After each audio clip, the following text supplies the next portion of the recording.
The election process in Canada.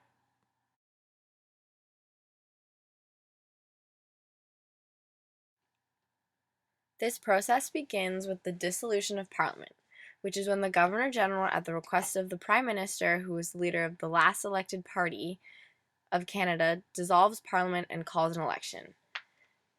An election is usually called near the end of their 5-year term.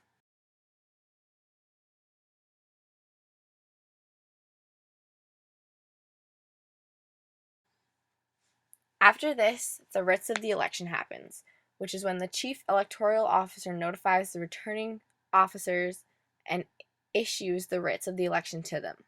The Chief Electoral Officer of Canada is Head of Elections Canada, which is responsible for the conduct of Canadian federal elections and referendums.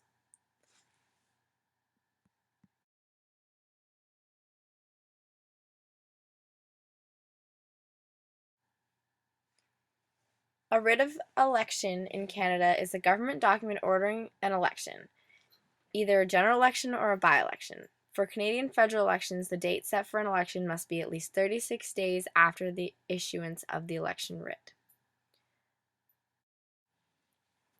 After the returning officers have been notified of the election and the writs has been issued, the returning officers open offices.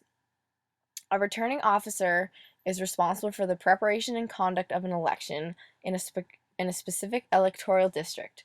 Returning officers for federal elections are appointed by Governor in Council, or the Governor-General.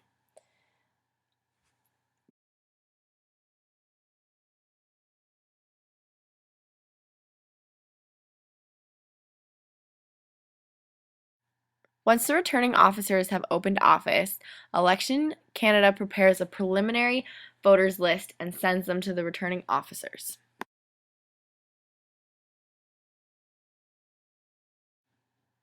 Returning officers are responsible for the conduct of an election.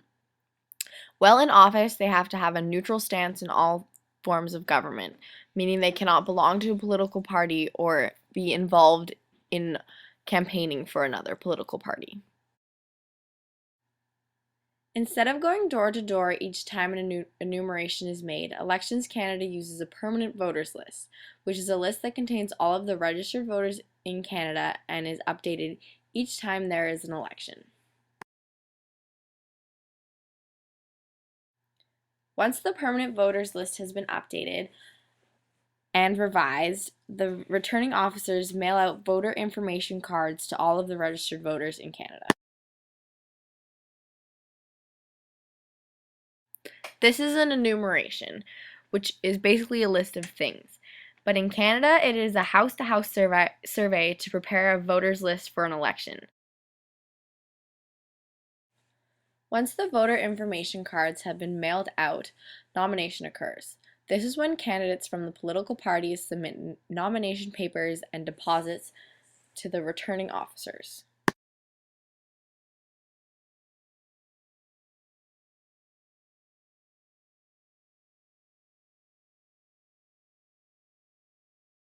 After nomination, the campaigning process begins. Candidates from political parties campaign for votes by undertaking a series of political actions. Some actions include advertisements, public appearances, and debates. They are used to help a candidate get elected to office.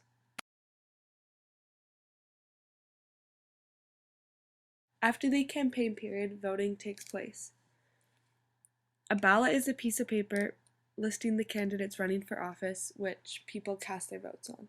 People go to polling stations, which are places where voters go to cast their ballots during an election. This action is called voting.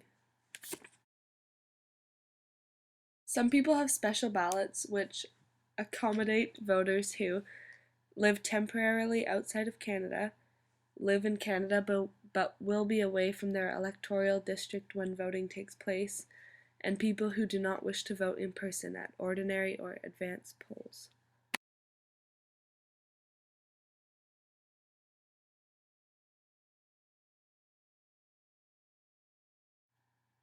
On election day, tabulation occurs, which is when all the votes are counted and organized.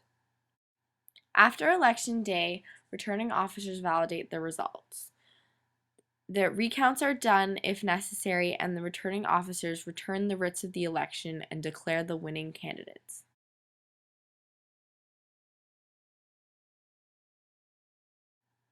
Political parties act as a way of representing the views of Canadians in the decision-making process of an election. A candidate is someone who hopes to run in the election for a certain political party.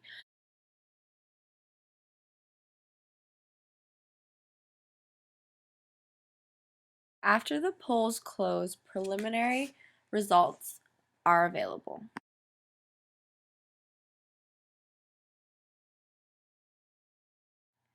The government is made up of the party who won the most seats in the House of Commons.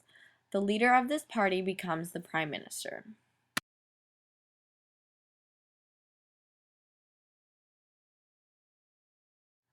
Once the results have been announced, the new members of Parliament are sworn into Parliament and the new Parliament is convened.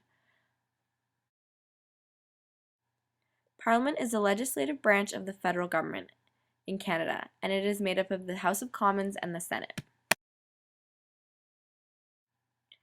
The opposition is the party who won the second most seats in the House of Commons. And that is how the election process works in Canada.